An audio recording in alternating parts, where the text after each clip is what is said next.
અબડાસામાં આડેધડ પાર્કિંગ સામે પોલીસની કડક કાર્યવાહી, વાહનોને લોક કરી ફટકારાયા દંડ।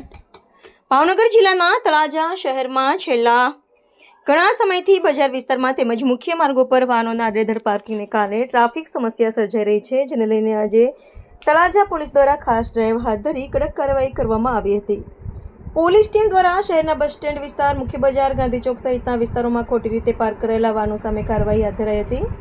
આ દરમિયાન કેટલાક વાહનોને વ્હીલ લોક કરવામાં આવ્યા હતા, જ્યારે કેટલાક વાહન ચાલકોને દંડ ફટકારવામાં આવ્યા હતા। પોલીસ દ્વારા લોકોને ટ્રાફિક નિયમોનું પાલન કરવા અને જાહેર માર્ગો પર વાહનો આડેધડ પાર્ક ન કરવા અપીલ કરવામાં આવી હતી। પોલીસનું કહેવું છે કે શહેરમાં ટ્રાફિક વ્યવસ્થા જાળવવા માટે આવી કાર્યવાહી આગામી દિવસોમાં પણ ચાલુ રાખવામાં આવશે।